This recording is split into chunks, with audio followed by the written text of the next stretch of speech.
Hi hello guys, welcome back to my channel. எல்லோரும் எப்படி இருக்கீங்க? ரொம்பவே நல்லா இருப்பீங்கன்னு நம்புகிறேன். நம்ம சேனல் இன்னும் சப்ஸ்கிரைப் பண்ணாதவங்க மறக்காமல் சப்ஸ்கிரைப் பண்ணிக்கோங்க.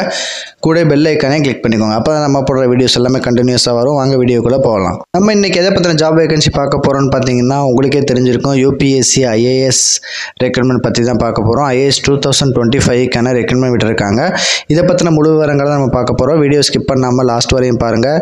ஐஏஎஸ் ஆஃபீஸர் வேலைவாய்ப்பு 2025க்கான அஃபீஷியல் நோட்டிஃபிகேஷன் விட்டுருக்காங்க. 979 காலி இடங்கள் கொடுத்துருக்காங்க. ரொம்ப அதிகமான காலி இடங்கள்னே சொல்லலாம். ஸோ யார் எல்லாமே ஐஏஎஸ்க்காக வெயிட் பண்ணிகிட்டு இருக்கீங்களோ அவங்கள தாராளமாக உடனே இதுக்கு அப்ளை பண்ணுங்கள். குரூப் ஏ, குரூப் பி பிரிவுகள் பணியிடங்களை நிரப்புவதற்காக யூபிஎஸ்சி மூலம் சிவில் சர்வீசஸ் தேர்வு நடத்தப்படுகிறது. இதில் மாவட்ட ஆட்சியர், காவல்துறை, வெளியுறவுத்துறை, தணிக்கைத்துறை, தபால் துறை போன்ற முக்கிய பதவிகள் அடங்கும்னு சொல்லியிருக்காங்க. தற்போது 979 ஐஏஎஸ் பணியிடங்களை நிரப்புவதற்கான அறிவிப்பு வெளியாக இருக்குன்னு சொல்லியிருக்காங்க. கடைசி தேதி 11/2/2025 கொடுத்துருக்காங்க. ஸோ இது யாரெல்லாம் அப்ளை பண்ணலாம், வயது வரம்பு என்ன, விண்ணப்பிக்கிறது எப்படி, அதை பற்றின முழு விவரங்கள் தான் நம்ம இந்த வீடியோவில் பார்க்க போகிறோம். யூபிஎஸ்சி தேர்வில் அதிக மதிப்பெண் பெற்றவர்கள் ஐஏஎஸ் தேர்வில் முக்கிய பதவியில் நியமிக்கப்படுவார்கள்னு சொல்லியிருக்காங்க. ஸோ பல்வேறு அமைச்சகங்கள் மாவட்ட ஆட்சியராக பணியாற்ற வாய்ப்பை பெறுவர். ஸோ இதனை பற்றின தகுதியானவர்கள் எப்படி எல்லாமே அப்ளை பண்ணலாம், யார் எல்லாமே அப்ளை பண்ணலாம், ஸோ அவங்களுக்கு என்ன ஏஜ் கிரைட்டேரியா கொடுத்துருக்காங்க, சேலரி எவ்வளோ கொடுத்துருக்காங்க, ஸோ அதை பற்றின விவரங்கள் தான் நம்ம இந்த வீடியோவில் முழுவதுமாக பார்க்க போகிறோம். இது ஒரு சென்ட்ரல் கவர்மெண்ட் ஜாப் தான்.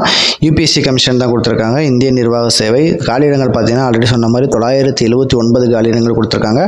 ஆன்லைன் மூலமாக தான் விண்ணப்பிக்க முடியும், தபால் மூலம் கிடையாது. விண்ணப்பிக்க கடைசி தேதி பார்த்தீங்கன்னா 11/2/2025 கொடுத்துருக்காங்க. அதிகாரப்பூர்வ இணையதளமும் கொடுத்துருக்காங்க. உங்களுக்கு இதை பற்றின முழு விவரங்கள் இல்லை ஏதாவது டவுட் இருக்குன்னா upsc.gov.in என்ற வெப்சைட்டில் போயிட்டு நீங்கள் பார்த்துக்கலாம். ஸோ இது ஆல்ரெடி சொன்ன மாதிரி பதவியின் பெயர் ஐஏஎஸ், இந்திய நிர்வாக சேவை அதிகாரி, இந்தியன் அட்மினிஸ்ட்ரேஷன் ஆஃபீஸர் தான். 979 காலியிடங்கள் கொடுத்துருக்காங்க. கிட்டத்தட்ட 1000 காலியிடங்கள் வரையும் ஆள் எடுத்துக்கிட்டு இருக்காங்க. இதுக்கு கல்வி தகுதி பார்த்தீங்கன்னா, இந்த வேலைக்கு நீங்கள் விண்ணப்பிக்கிறதுக்கு ஏதாச்சும் ஒரு டிகிரி தேர்ச்சி பெற்றிருந்தீங்கன்னாலே போதும். தாராளமாக நீங்கள் அதுக்கு அப்ளை பண்ணலாம். இல்லை இது ரிலேட்டடாக நீங்கள் ஏதாவது படிச்சிருந்தீங்கன்னா கூட தாராளமாக அதுக்கு அப்ளை பண்ணலாம். வயது வரம்பு பார்த்துக்கிட்டிங்கன்னா 21லேருந்து அதிகபட்சமாக 32 வயதுக்குள்ளே இருக்க வேண்டும்னு கொடுத்துருக்காங்க. வயது வரம்பு தளர்வுகளும் கொடுத்துருக்காங்க. ஆல்ரெடி எல்லாமே கொடுத்துருக்க மாதிரி தான். ஸோ சம்பள விவரங்கள் பார்த்தீங்கன்னா ஸ்டார்டிங் 56,000லேருந்து 2,26,000 வரையும் வழங்கப்படும் போட்டிருக்காங்க மாதம். ஸோ இது எதன் அடிப்படை தேர்வு செய்கிறாங்கன்னு பார்த்தீங்கன்னா, முதற்கட்ட தேர்வு, முதன்மை தேர்வு, நேர்காணல், இது 3 அடிப்படையில் தான் செலக்ட் பண்ணுறாங்க. விண்ணப்ப கட்டணம் பார்த்தீங்கன்னா எஸ்சி எஸ்டி பெண்களுக்கு விண்ணப்ப கட்டணம் கிடையாது. ஜென்ரல் ஓபிசி இடபிள்யூஎஸ்க்கு எல்லாமே விண்ணப்பத்துக்கு கட்டணம் வந்து ₹100 வரை சொல்லியிருக்காங்க. விண்ணப்ப கட்டணம் ஆன்லைன் மூலமாக தான் கட்ட முடியும். இதுக்கு எப்படி விண்ணப்பிக்கிறதுன்னு பார்த்தீங்கன்னா, அவங்க சொல்லியிருக்க டேட்டுக்குள்ளே upsc.online.gov.in போயிட்டு ரெஜிஸ்டர் பண்ணுற மாதிரி இருக்கும். ரெஜிஸ்டர் பண்ணிவிட்டு ஆன்லைன் மூலமாக நம்ம விண்ணப்பத்தை சமர்ப்பிக்கிற மாதிரி இருக்கும். நம்மளோட முழு டீட்டெயில்ஸ் எல்லாமே கேட்டிருப்பாங்க. ஸோ ஆல்ரெடி நம்ம இதுக்கு முன்னாடி எல்லாமே ரெஜிஸ்ட்ரேஷன் எப்படி பண்ணுறோன்னு சொல்லியிருக்கோம் இல்லையா? ஸோ அந்த மாதிரி போயிட்டு அந்த ஆன்லைன் விண்ணப்ப படிவ லிங்க்கும் கொடுத்துருக்காங்க, ரெஜிஸ்ட்ரேஷன் லிங்க்கும் கொடுத்துருக்காங்க. ஸோ ஆன்லைன் விண்ணப்ப படிவ லிங்க்கில் போனீங்கன்னா இந்த மாதிரி ஓப்பன் ஆகும். இதில் நீங்கள் ஆல்ரெடி ரெஜிஸ்டர் பண்ணியிருக்கீங்க, இதுக்கு முன்னாடி அப்ளை பண்ணியிருக்கீங்கன்னா நீங்கள் இமெயில் ஐடி பாஸ்வேர்ட் போட்டு ஓப்பன் பண்ணிக்கலாம்.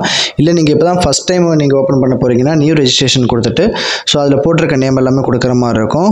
ஸோ நேம் ஆஸ்பர் எல்லாமே வந்துட்டு ஆஸ்பர் 10th மார்க் ஷீட்டில் இருக்க மாதிரி தான் நீங்கள் கொடுக்குற மாதிரி இருக்கும். இல்லைனா சர்டிஃபிகேட் வெரிஃபிகேஷன் அப்போது உங்களுக்கு ரிஜெக்ட் ஆகிடும். ஸோ உங்கள் நேமு என்ன, ஜெண்டரு, ஸோ எல்லாமே வெரிஃபை பண்ணுவாங்க. உங்கள் சர்டிஃபிகேட் 10th சர்டிஃபிகேட்டில் எப்படி இருக்கோ அதே மாதிரி சேம் இருந்தால் மட்டும்தான் அக்செப்ட் பண்ணுவாங்க. இல்லைனா ரிஜெக்ட் ஆகிடும் உங்களுக்கு ஆட்டோமேட்டிக் அப்ளிகேஷனும். So date of birth, father name, mother name, mobile number, minority status, இது எல்லாமே கேட்டிருக்காங்க. 10th எக்ஸாமினேஷன் ரோல் நம்பரும் கேட்டிருக்காங்க. ஸோ அது எல்லாமே நீங்கள் தெளிவாக 1க்கு 2 முறை படிச்சுட்டு தெளிவாக கொடுங்க. அப்போ தான் வந்துட்டு அப்புறம் அப்ளிகேஷன் வந்து உங்களுக்கு சப்மிட் ஆகும். இல்லைன்னா அப்ளிகேஷன் வந்துட்டு உங்களுக்கு ஆட்டோமேட்டிக்காக ரிஜெக்ட் ஆகிடும். ஸோ அடுத்தது பார்த்தீங்கன்னா உங்களுக்கு வெரிஃபிகேஷன் வரும், டேஷ்போர்டு வரும். ஸோ இதெல்லாமே உங்களுக்கு நீங்கள் அப்ளை பண்ண அடுத்தடுத்த ஸ்டேஜஸாமே வரும். எல்லாமே தெளிவாக கவனமாக அப்ளை பண்ணுங்கள். ஸோ அப்போ தான் உங்களுக்கு இந்த வேலை அப்ளை ஆகும். மறக்காமல் உங்கள் ஃப்ரெண்ட்ஸ் அண்ட் ரிலேட்டிவ்ஸ் எல்லாத்துக்குமே ஷேர் பண்ணுங்கள். யார் எல்லாமே கவர்மெண்ட் ஜாப்க்காக வெயிட் பண்ணிட்டு இருக்கீங்களோ அவங்களுக்கு எல்லாமே கூட ஷேர் பண்ணுங்கள். மறக்காமல் நம்ம சேனலை சப்ஸ்கிரைப் பண்ணுங்கள். அப்போ தான் நம்ம போடுற வீடியோஸ் எல்லாமே அடுத்தடுத்து உங்களுக்கு வரும். உங்கள் ஃப்ரெண்ட்ஸ் அண்ட் ரிலேட்டிவ்ஸ்க்கு ஷேர் பண்ணுங்கள், சப்ஸ்கிரைப் பண்ணுங்கள், பெல் ஐக்கானை கிளிக் பண்ணுங்கள். அடுத்தடுத்த வீடியோஸில் பார்க்கலாம். Thank you so much.